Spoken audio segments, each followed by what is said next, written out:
നമസ്കാരം. ഇന്ന് നമുക്കൊരു കുക്കിംഗ് എപ്പിസോഡ് ആവാം അല്ലേ? എല്ലാവരും വീട്ടിലിരിക്കുകയാണ്, ഇഷ്ടം പോലെ സമയമുണ്ട്. ഇപ്പം മിൽമ മിക്ക ദിവസവും പാലെടുക്കുന്നില്ല.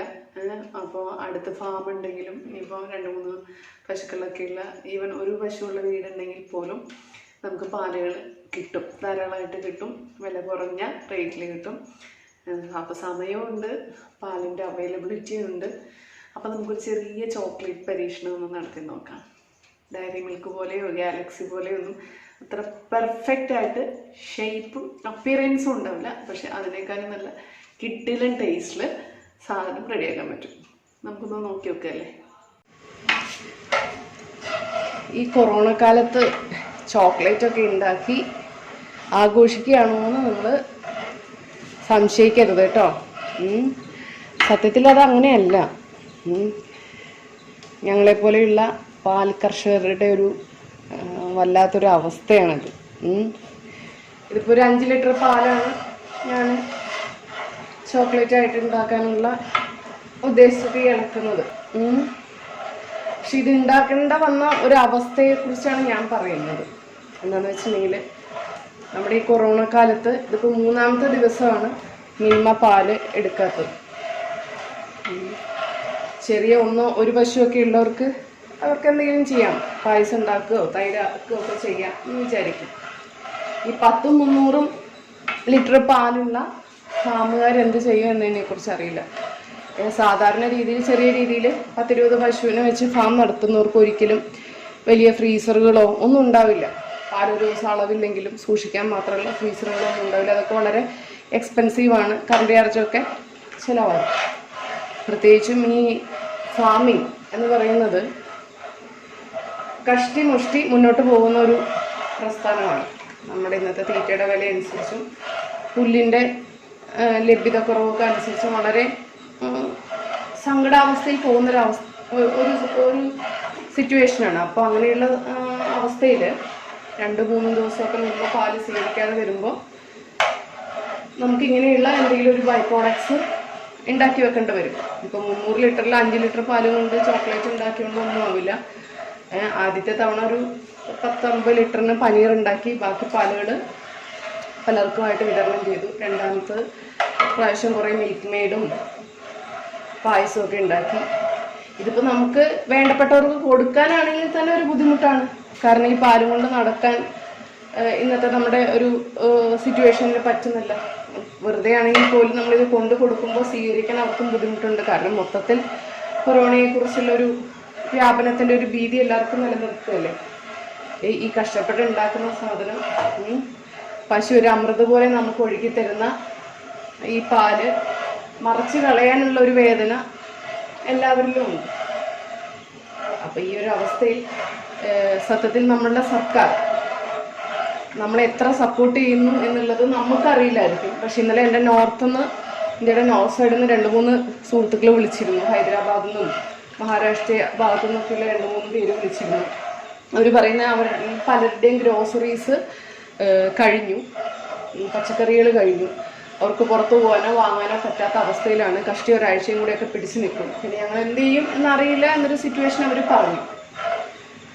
സത്യത്തിൽ അപ്പോഴാണ് നമ്മുടെ കേരളത്തിലെ ഒരു സ്ഥിതി എത്ര മെച്ചമാണെന്ന് ഞാൻ ഓർത്തത്. ആർക്കും എത്ര വേണമെങ്കിലും സാധനങ്ങൾ സുലഭമായി ലഭ്യമാക്കാനുള്ള ഒരു അവസ്ഥ നമ്മുടെ സർക്കാർ നമുക്കിവിടെ ഒരുക്കി തന്നിട്ടുണ്ട്. പോയി വാങ്ങാൻ പറ്റാത്തവർക്ക്, വീടുകളിൽ നിരീക്ഷണത്തിലുള്ളവർക്ക് വീട്ടിൽ സാധനങ്ങൾ എത്തിച്ചു കൊടുക്കാനുള്ള സന്മനസ് പോലും നമ്മുടെ സർക്കാരും അതിനോടനുബന്ധിച്ച മേഖലകളും വളരെയധികം ശ്രദ്ധ പുലർത്തുന്നുണ്ട് അല്ലേ. ഇങ്ങനെയൊക്കെ ആണെങ്കിൽ പോലും ഞാനിത് പറഞ്ഞത് വളരെ നിസ്സാരമായിട്ടുള്ളൊരു വശമാണ് അല്ലേ. പാലെന്ത് ചെയ്യും എന്നുള്ള എൻ്റെ ഒരു വേദനയാണ്. സത്യത്തിൽ നമുക്ക് മിൽമയ്ക്ക് കേരളത്തിൽ വിതരണം ചെയ്യാൻ ആവശ്യമായിട്ടുള്ള പാലില്ല. നമ്മൾ കർണാടകത്തിൽ നിന്നും തമിഴ്നാട്ടിൽ നിന്നും പാല് വാങ്ങുന്നുണ്ട്. എൻ്റെ ചെറിയൊരു അഭിപ്രായ നിർദ്ദേശം, അത് എത്രമാത്രം പ്രാവർത്തികമാണ് എന്നൊന്നും എനിക്കറിയില്ല, സത്യം പറയാമല്ലോ.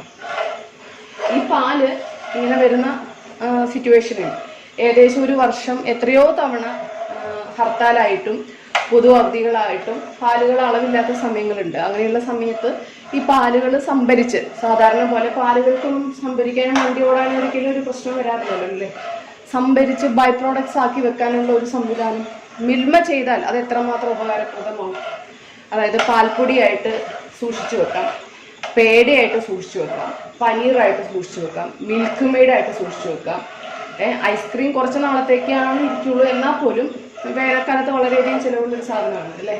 ഐസ്ക്രീമായിട്ട്, തൈരുകളായിട്ട്, അങ്ങനെ എത്രയോ ബൈ പ്രോഡക്ട്സ് ആയിട്ട് നമുക്കിത് സൂക്ഷിച്ചു വെക്കാനുള്ള സംവിധാനമുണ്ട്.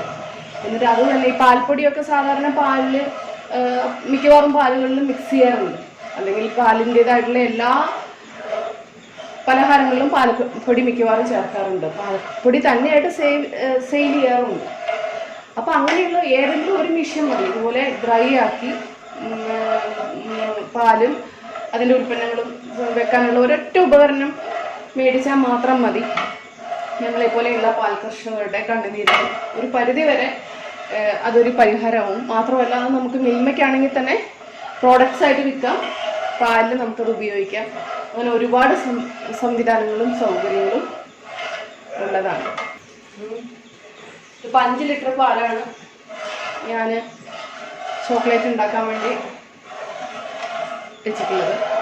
ഇതൊരു 3-4 മണിക്കൂർ അടുപ്പിൽ വെച്ച് നിർത്താതെ ഇളക്കി കുറുക്കിക്കൊണ്ടിരിക്കണം. കാരണം തീ വളരെ ശക്തമാണ്, ഓടിൻ്റെ ഉരുളിയാണ്, അടി പിടിക്കാനുള്ള സാധ്യത വളരെ കൂടുതലാണ്. പ്രത്യേകിച്ചും ചോക്ലേറ്റ് പോലെയുള്ള ഏത് സാധനം ഉണ്ടാക്കുമ്പോഴും അടി പിടിച്ച് കരിഞ്ഞിട്ടുണ്ടെങ്കിൽ ആ പാൽ അങ്ങനെ തന്നെ എടുത്ത് കളയാനേ നിർത്തിയുള്ളൂ. അതിനുശേഷം കൊക്കോ പൗഡറും പഞ്ചസാരയും ഇട്ട് കുറുക്കിയെടുക്കാം. സാധാരണ രീതിയിൽ ഒരു 2 ലിറ്റർ വരെയുള്ള പാല് ഞാൻ ഉണ്ടാക്കാറുള്ളൂ.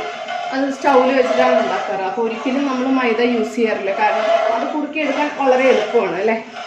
പക്ഷേ ഈ 5 ലിറ്റർ പാല് കുറുക്കിയെടുക്കുന്ന സമയത്ത് ഒരു 19 ഗ്രാം എങ്കിലും മൈദ എനിക്ക് ചേർക്കേണ്ട വരും, ഇഷ്ടമില്ലെങ്കിൽ കൂടി. അല്ലാതെ ഇത് കുറുക്കി വളരെ സ്ട്രോങ് ആയിട്ടുള്ളൊരു കട്ടയാക്കി കൊണ്ടുവരാൻ സാധിക്കില്ല. ഞാൻ ഉരുളി ഒന്ന് മാറ്റി പതുക്കെ, വേറൊന്നുമല്ല, ഇത്രയും കണ്ടിന്യൂസ് ആയിട്ട് 3 മണിക്കൂറായില്ലേ ഇളക്കുന്നു. കണ്ടിന്യൂസ് ആയിട്ട് ഇളക്കിയിട്ട് പോലും അടിയിൽ പിടിച്ചോന്നൊരു സംശയം. പിന്നെ ഇതിപ്പോൾ സംശയത്തിൻ്റെ കാര്യത്തിലൊന്നും നിൽക്കാൻ പറ്റില്ല. അപ്പോൾ ഉടനെ ആ ഉരുളി എടുത്ത് മാറ്റി പുതിയ ഉരുളി വെച്ചു. അതിലേക്ക് ഇതാ 2 കിലോ പഞ്ചസാര ഇട്ടു കേട്ടോ. അപ്പോൾ 5 ലിറ്റർ പാല്, 2 കിലോ പഞ്ചസാര. ഇനി ഞാനൊരു 100 ഗ്രാം കൊക്കോ പൗഡറും ഒരു 100 ഗ്രാം മൈദയും കൂടെ പാലിൽ തന്നെ കലക്കിയിട്ട് ചേർക്കാൻ പോവുകയാണേ.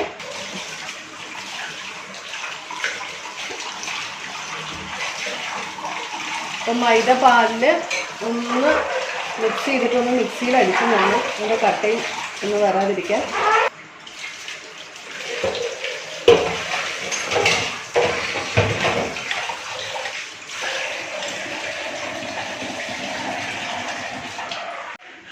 വീണ്ടും 1 മണിക്കൂറായി, കുറുകി വരുന്നേ ഉള്ളൂ.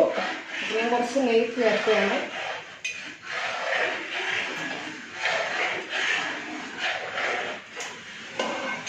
ഏകദേശം ഒരു 50 ഗ്രാം നെയ്യാണ് ചേർത്തത്.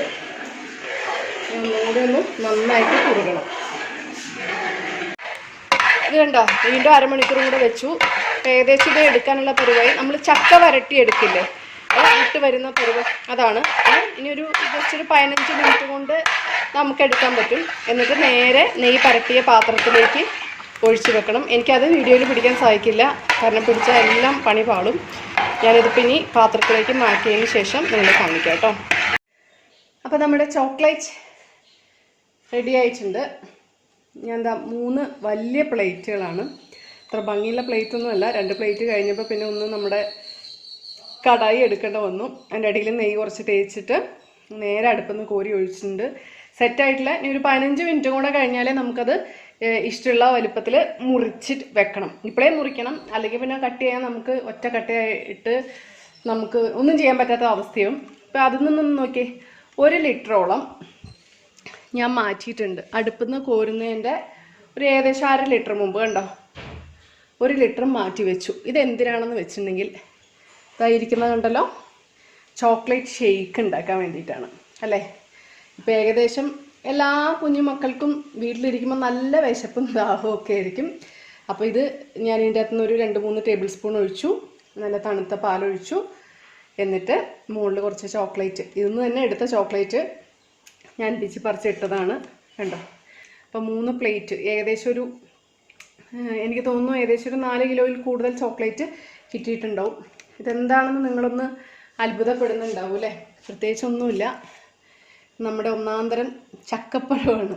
ഞാൻ എന്ത് ചെയ്തു, ചക്കപ്പഴത്തിൻ്റെ ഇതളാക്കിയിട്ട് ആ നമ്മളെടുത്ത് മാറ്റി വെച്ചേക്കുന്ന സിറപ്പുണ്ടല്ലോ അതിൽ മുക്കി ഇങ്ങനെ വെച്ചു. ഇനി ജസ്റ്റ് ഒരു 3 അവർ ഫ്രീസ് ചെയ്യും. ഫ്രീസ് ചെയ്തതിന് ശേഷം ബോക്സിലിട്ടിട്ട് ഫ്രിഡ്ജിൽ വെക്കും. ഇത് ഫ്രിഡ്ജിൽ വെക്കുമ്പോൾ ഫ്രീസ് ചെയ്ത് വരുമ്പോൾ തന്നെ നല്ല അടിപൊളി ഒരു സ്വീറ്റ് ആയിട്ടുണ്ടാവും. ചക്കയുടെ ടേസ്റ്റ് ഉണ്ടാവും, പക്ഷെ അതിന് ഉപരിയായിട്ട് അതിലെന്തുണ്ടാവും, ചോക്ലേറ്റിൻ്റെ ഒരു ഫ്ലേവറും ആ ഒരു ക്രിപ്സിനെസ്സും ഒക്കെ അതിൻ്റെ പുറത്തുണ്ടാവും. അതുകൊണ്ട് കുട്ടികൾ ഇഷ്ടം പോലെ തിന്നും. ഭക്ഷണം പാചകം ചെയ്യുന്നതൊരു കലയാണ് അല്ലേ? അതുപോലെ തന്നെ അതിലും വിശേഷപ്പെട്ടൊരു കലയാണ് പാചകം ചെയ്ത ഭക്ഷണം ഭംഗിയായി പ്രസൻറ്റ് ചെയ്യുക എന്നുള്ളത്. അക്കാര്യത്തിൽ ഞാൻ വളരെ മോശമാണ്. നിങ്ങളോടിപ്പോൾ സത്യം പറയുന്നതിൽ വിഷമില്ലല്ലോ അല്ലേ? ചോക്ലേറ്റ് വളരെ ടേസ്റ്റ് ആയിട്ടുണ്ട്, വളരെ പെർഫെക്റ്റ് ആയിട്ടുണ്ട്. പക്ഷെ ഞാനത് മുറിച്ച് വെച്ചത് കാണുമ്പോൾ ഞാൻ ഈ പറയുന്നത് സത്യമാണെന്ന് നിങ്ങൾക്ക് മനസ്സിലാക്കാൻ പറ്റും. കൃത്യമായിട്ടുള്ള ഷേപ്പും സൈസും ഒന്നുമില്ല, പക്ഷേ അതിൻ്റെ ഒരു അഭംഗി തീർച്ചയായിട്ടും ഒരു പീസ് എടുത്ത് വായിൽ ഇടുമ്പോൾ ആ അഭംഗി അങ്ങ് തീർന്നു പോകും. അത് ഞാൻ നിങ്ങൾക്ക് ഉറപ്പ് തരാം. ഇതിപ്പോൾ ഇതിലും പെർഫെക്റ്റ് ആയിട്ടുള്ളൊരു ഭംഗിയായിട്ട് സ്കെയിലൊക്കെ വെച്ച് കറക്റ്റ് അളവിൽ മുറിക്കുകയാണെങ്കിൽ ഓക്കെ. പക്ഷേ ഞാൻ കാണിച്ചു തന്നല്ലോ, നല്ല ചൂടിൽ നമ്മൾ ഈ പാത്രത്തിലേക്ക് ഒഴിച്ച് ഒരു 10 മിനിറ്റിനുള്ളിൽ നമ്മളിത് മുറിച്ച് സെറ്റാക്കണം. 4 പാത്രം ഉണ്ടായിരുന്നു. ഇതൊരു പാത്രം അപ്പം തന്നെ നമ്മുടെ ഒരു സുഹൃത്ത് വന്ന് എടുത്തുകൊണ്ട് പോയി, മുറിക്കാൻ പോലും നിന്നില്ല, ബാക്കിയുള്ള മുറിച്ച്. അപ്പം മുറിക്കുമ്പോൾ നമുക്ക് ഈ പറഞ്ഞ പോലെ ആ ഒരു കൈ വേഗം കിട്ടില്ല, ഒരു കറക്റ്റ് അക്യുറസി എനിക്ക് കിട്ടുന്നില്ല. ഇനി അങ്ങനെ ആഗ്രഹമുള്ളൊരു കാര്യം ചെയ്താൽ അതിന് മോൾഡ് കിട്ടും, കറക്റ്റ് ചോക്ലേറ്റിൻ്റെ മോൾഡ് കിട്ടും, പല ഷേപ്പിലുള്ളതും സൈസിലുള്ളതും. അതിലേക്ക് ഒഴിക്കുകയാണെങ്കിൽ ഈ പറയുന്ന യാതൊരു ബുദ്ധിമുട്ടും ഉണ്ടാവില്ല. അത് ഈ 1 ലിറ്റർ 2 ലിറ്ററൊക്കെ ആണെങ്കിൽ നമുക്ക് നടക്കും. ഈ 3 ലിറ്റർ അല്ലെങ്കിൽ 5 ലിറ്ററൊക്കെ ഉണ്ടാക്കുമ്പോൾ അത് പോസിബിൾ അല്ല. ഇതിപ്പോൾ ഏകദേശം ചൂടാറിയതിന് ശേഷം നമ്മൾ കുപ്പിയിലെടുത്ത് നല്ല എയർടൈറ്റ് ആയിട്ടുള്ള കുപ്പിയിലിട്ട് നമുക്ക് പുറത്ത് തന്നെ സൂക്ഷിക്കാം. ഒരു കേടും വരില്ല, കാരണം എല്ലാം ഡ്രൈ ആയിട്ടുള്ള രീതിയിലാണ് ഇരിക്കുന്നത് അല്ലേ? പക്ഷേ കുറച്ചധികമുള്ള സ്ഥിതിക്ക് ഒരു ബാച്ച് വേണമെങ്കിൽ നമുക്കെടുത്ത് ഫ്രിഡ്ജിൽ സൂക്ഷിക്കാവുന്നതേ ഉള്ളൂ. ഓക്കെ, അപ്പോൾ എല്ലാവരും ഒരു ചെറിയ അളവിലെങ്കിലും ഒന്ന് പരീക്ഷിക്കും എന്ന് കരുതുന്നു. നന്ദി, നമസ്കാരം.